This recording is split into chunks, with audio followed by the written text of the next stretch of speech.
Hello to everyone. Here we have taken off at 4:10 a.m.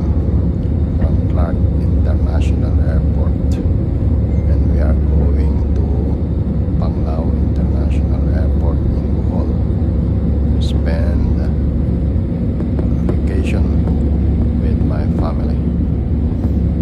Yeah, it's an early morning flight. We left our home in Bulacan at 1:30 a.m. and we are now on air. We have taken off. So here we can see the bird's eye view of the areas surrounding Clark International Airport in Pampanga. Early flight so that we can arrive also early in Panglao, Bohol, and then we can spend more time in our itinerary of tours in the areas of Bohol. We are targeting to visit, to see the famous attractions in Bohol during our vacation. So we are here. We are here now. In a matter of time, matter of minutes, we might be landing. As according to the estimated time of duration going to Bohol is more than 1 hour only. So because we take some power nap, we take some sleep because we are very early.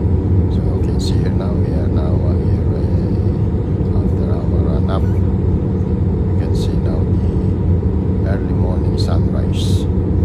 Very beautiful sunrise. As we glide in the air, the plane proceeding smoothly. There is some turbulence but not so much. You see already the seas, the bodies of water, and the lands, the greenery surrounding the areas of Bohol or near Bohol Airport, Panglao Bohol Airport. Yes, it's a very beautiful sunrise. It's an early morning sunrise, and we thank God always for the new day. Every day is a gift. Indeed, it's a blessing. Every day is a blessing. It's a gift that we have to use in accordance with what is good. Yes, the weather is good. The weather is good. The weather is fine. So we are proceeding smoothly. In a matter of time, matter of minutes, we will be landing at Panglao International Airport.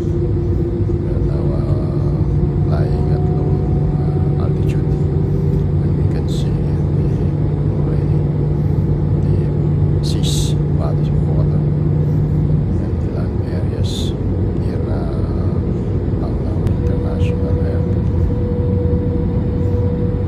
Yeah, we are near airport now, Panglao. It's a short flight only.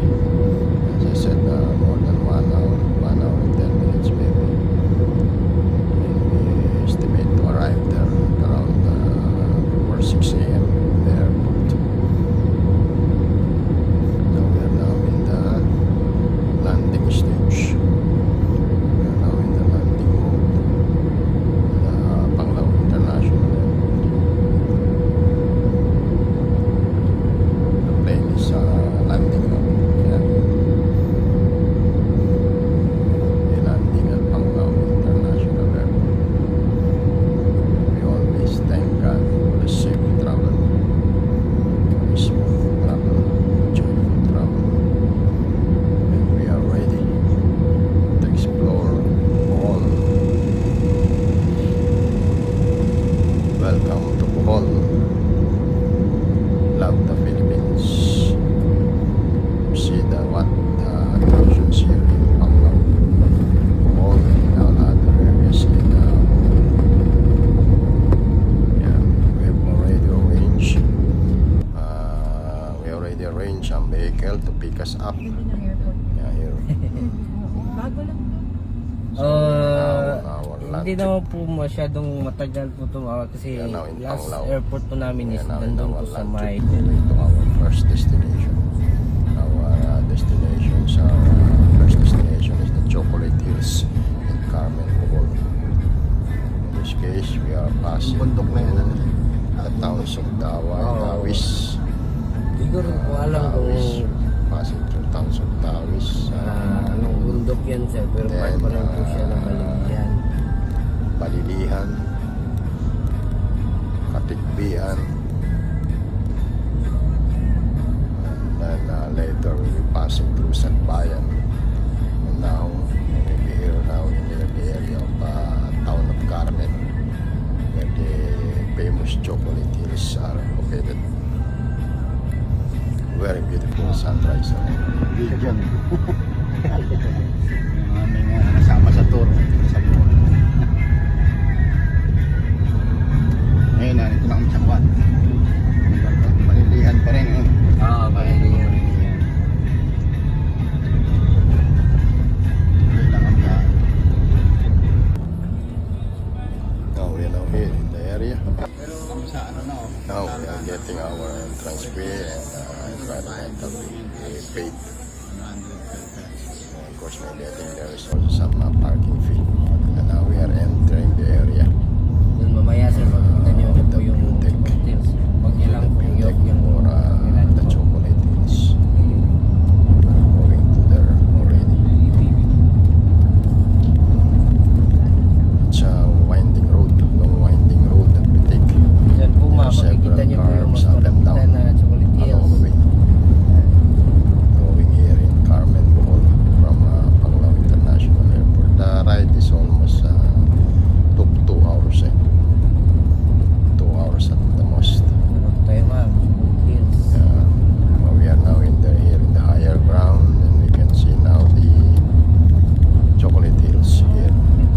The Chocolate Hills at this time have green grass because there are some rains already and the grass is growing. But if it's Kapag summer, maulan na season po very hot ma'am, is summer, kulay green po these sila. grasses are Kapag summer burn, season is kulay po nila is dark the chocolate. hills will be really big. Kasi nasusunog po color sila ma'am chocolate. dahil po sa Brown. sobrang init. Chocolate brown. Normal lang po yan sa Chocolate That will Hills. be the color. Oh. We are here now. We arrived already in our first destination. The Yung iba Chocolate is dark Hills, the chocolate, famous yung iba Chocolate is Hills that matcha according to chocolate, our, yung iba is caramel. tour person, tour guide is that there are around 1,200 chocolate hills, including the mountains. It will be around 1,700. Yeah, it's really an amazing natural wonder. It's really a natural wonder. The formations of these chocolate hills in Carmen. Yes, let's go.